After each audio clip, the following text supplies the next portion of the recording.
Bueno, yo creo que una cosa es hablar del crecimiento económico que siempre hemos ubicado para quién, dónde y para qué. Y lo decimos porque antes de la COVID, la economía panameña tenía una tendencia a crecer positivamente. Sin embargo, cuando lo traducíamos en desarrollo económico, la precariedad se hacía abismal, ocupando Panamá sexto lugar con peor distribución de la riqueza. La COVID ha venido a profundizar este esquema de inequidad, de desigualdad y de exclusión. En el 2020 la economía, según las cifras oficiales, tuvo un comportamiento negativo de 17.9%. Sin embargo, hay que señalar que no todos los sectores se vieron afectados. Hay sectores que en medio de la profunda crisis económica y social y de salud que vivía el pueblo panameño, pudieron dar mayores niveles de ganancia y pudieron incluso algunos expandir su relación económica. Obviamente, sectores como la micro y pequeña empresa, se demostró la inequidad que existe y las asimetrías que existen incluso entre el sector empresarial, lo que coloca nuevamente en el tapete el problema de cuál es la visión del modelo económico que debe gestarse en nuestro país, porque el modelo ha sido excluyente en términos geográficos, en términos de actividad económica y en términos de a quién favorece. Yo creo que esa es la conducta que nosotros tenemos que revisar, porque algunos dicen regresar a la normalidad. La normalidad de antes de la COVID, es decir, hasta el 2019, era de inequidad social. Pero hay varias lecturas que uno debe sacar de todo esto. Uno, el agro, el sector primario, que fue uno de los sectores estrellas durante esta pandemia. Es decir, es una tendencia que debe seguir. Y dos, pues el modelo basado en servicios trae de por sí esa inequidad que usted habla.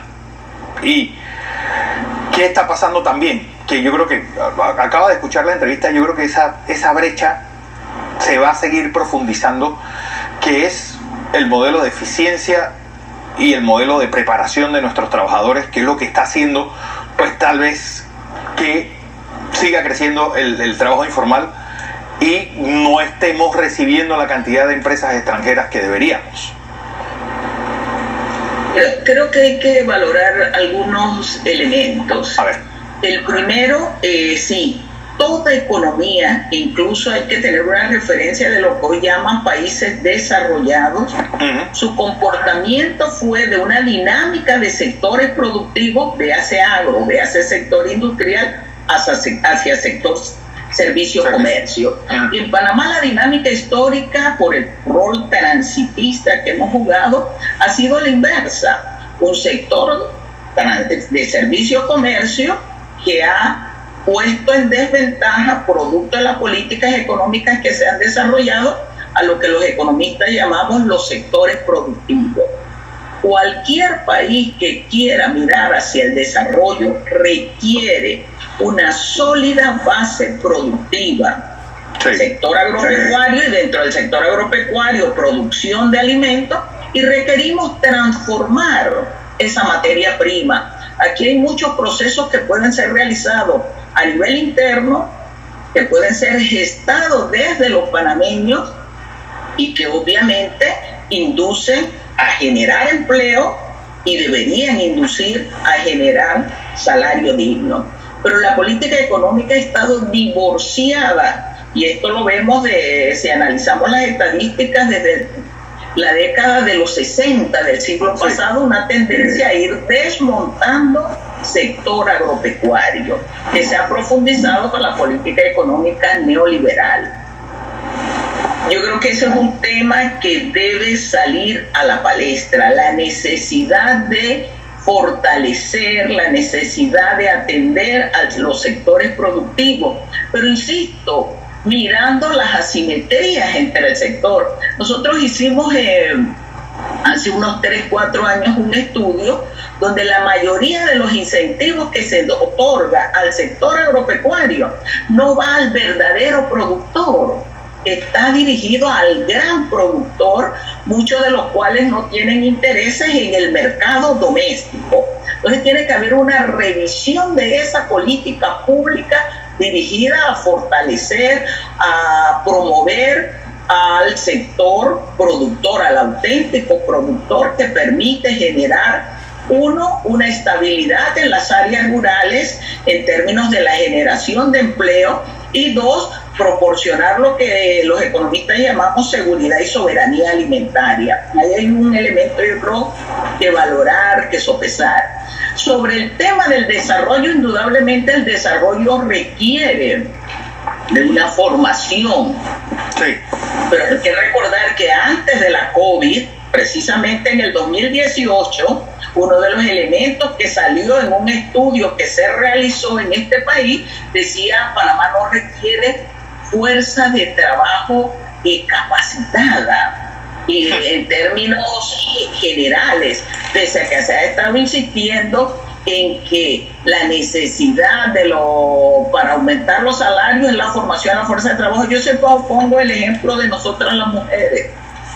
A las mujeres se nos dijo tienen una proporción menor de salario porque no están educadas.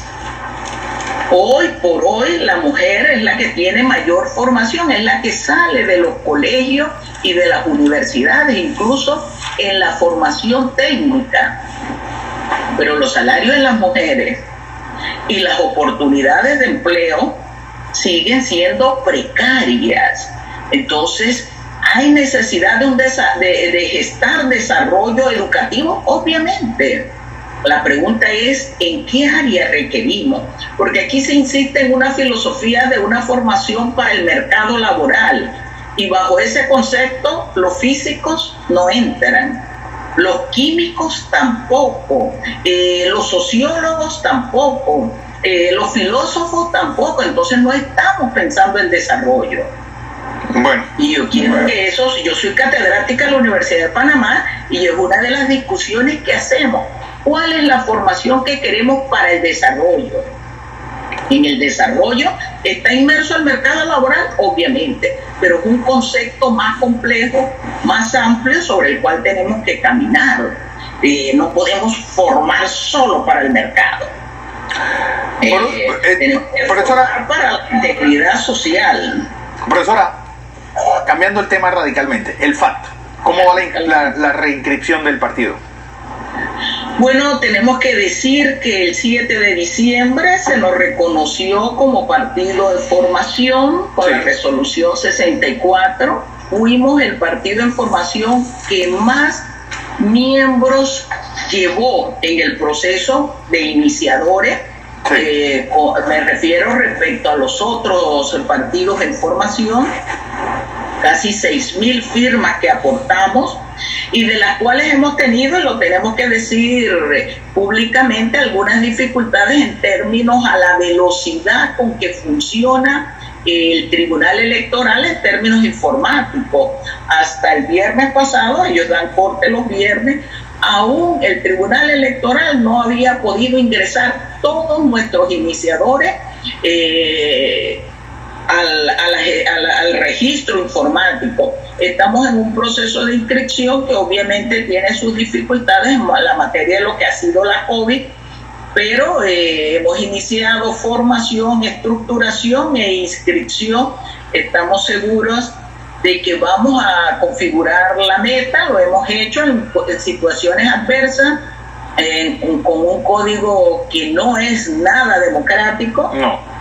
Que esta vez estamos nuevamente desafiando las reglas del sistema. Lo hacemos convencidos de que este país requiere una transformación social, requiere justicia, requiere que haya un proceso de adesentamiento, y lo hacemos en el marco de impulsar un proyecto que nosotros hemos venido desarrollando, y es la necesidad de la constituyente originaria. Entonces, el FAT ha estado presente en todo lo que ha sido el proceso de lucha de la población antes de la COVID y durante la COVID. Estamos inscribiendo semanalmente por los 4 mecanismos que nos está ofreciendo en este momento el Tribunal Electoral, con las deficiencias que estamos señalando tienen en términos de los registros. Profesora, ¿se sacó alguna lección de los 2 procesos electorales pasados? 2 inscripciones, pues, donde llega la elección y no se llega al porcentaje mínimo para seguir subsistiendo. Bueno, lo primero que tengo que aclarar es que sí hemos llegado. En las 2 elecciones hemos confrontado dificultades en términos a los registros que se hacen con mucha claridad. En la del 2019 nosotros tenemos una denuncia con más de 200 registros en donde se desarrollaron anomalías que afectan al Frente Amplio por la Democracia. No hemos recibido ninguna respuesta. Sabemos cómo funcionan estos mecanismos. Allí de una manera burda se desconoce la cantidad de firmas, de votos obtenidos por el FAT. En ambos procesos, sin embargo, hemos tenido candidaturas a representantes que han sido electos, y tenemos que señalar la principal dificultad que tiene un partido que proviene del movimiento social como el nuestro, es el clientelismo político que impera, y que ninguna de las reformas electorales ha estado dirigida a eliminar, por ejemplo, el subsidio privado a las campañas electorales, porque se constituyen en inversión para quienes aportan a la partidocracia, a fin de que cuando estén en el gobierno, los favores, los negocios, los nombramientos se hagan efectivos. En la práctica es evidente de lo que ha venido sucediendo en este país. El clientelismo atenta contra la democracia. Este es un país donde no hay democracia, y se profundiza esa antidemocracia a partir de estos mecanismos que en el último proceso nosotros presentamos un documento han hecho llegar, en donde registramos más de 200 anomalías. No se ha dado respuesta a ello, y eso es lo que insiste, que hay una institucionalidad que no responde a las exigencias, a las necesidades de los sectores mayoritarios de este país.